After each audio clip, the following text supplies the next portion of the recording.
Bonjour à toutes et à tous, c'est le Breton des Terres, alias le désannusseur. Je vais vous faire un petit tuto pour apprendre en fait à faire des pieds de table, parce que Chocolat m'a demandé. C'est con comme la lune, vous allez voir. Mettons que j'ai une table, je ne sais pas moi, un plateau, n'importe lequel, on s'en fout, c'est pas bien important. Et je veux refaire par exemple une table, comme j'ai fait sur la photo que je vous ai montré.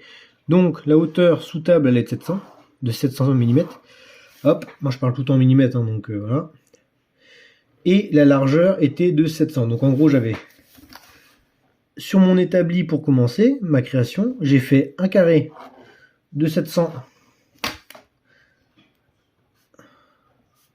mm par 700 mm.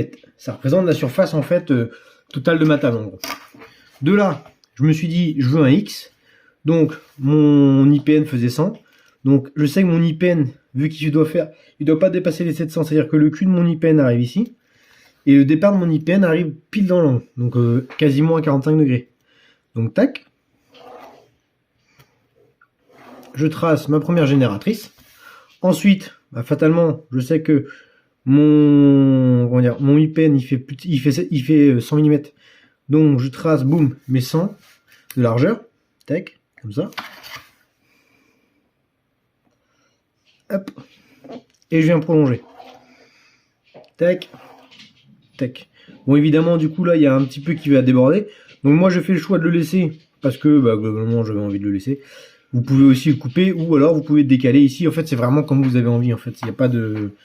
Il n'y a pas vraiment de... C'est de la création artistique. Donc, c'est vraiment à votre inspiration, à vous, qui va faire que ça va bicher ou pas. Tac. Tac. J'ai pas pris toutes les photos, mais globalement, ici, on a un UPN en vue de face, donc vous allez avoir les arêtes, comme vous le voyez sur la photo. Et ici, en fait, sur l'autre, ce que j'avais fait... Kratos, Pongo! Ne m'énervez pas. Je vous désanus. Et hop. Et donc ici, tac. Et tac.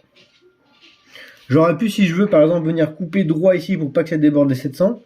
Et venir en fait coller une platine ou du bois ou à peu près hop là, à peu près ce que vous voulez en fait ici. Et une fois que tu as ça dessiné à l'échelle 1 sur ta table ou n'importe quoi, soit tu as une machine à découper et tu rapportes en fait tes angles. On va dézoomer. Tac. Soit tu as une machine à découper et tu rapportes tes angles et tout ça, soit si tu rien et que tu as juste une meuleuse ou si tu fais en bois, tu as juste une scie sauteuse, tu te fais pas chier. Tu prends par exemple ton tube, ta plaque de bois, tu la poses là où ça devrait aller. Donc techniquement, tu vois, elle va se prolonger dans le sens comme ça. Tu prends un coup de crayon, tu mets un coup de crayon là, un coup de crayon là, tu retournes, tu traces, et en fait, tu auras décalqué ton angle, et en fait, tu auras le même angle en fait que sur ton dessin. T'as plus qu'à couper, et après à mettre en position sur ta table, une vis là, une vis là, une vis là, pouf, ici tu fais, si c'est du bois par exemple, genre un truc à la con en joint de palette, tu vois, ici, boum, tu perces ça, je sais pas, tu veux mettre un truc un peu stylisé pour pas que ça fasse trop tarlouse. Tu mets un boulon de vin, un truc comme ça, quoi. Et puis là, ce sera pas mal. Et puis là, pareil, une vis là, une vis là, une vis là, une vis là.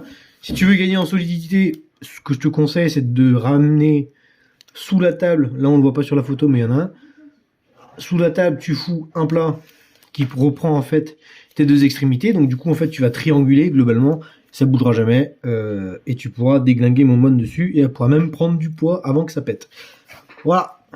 À bientôt pour de nouveaux tutos.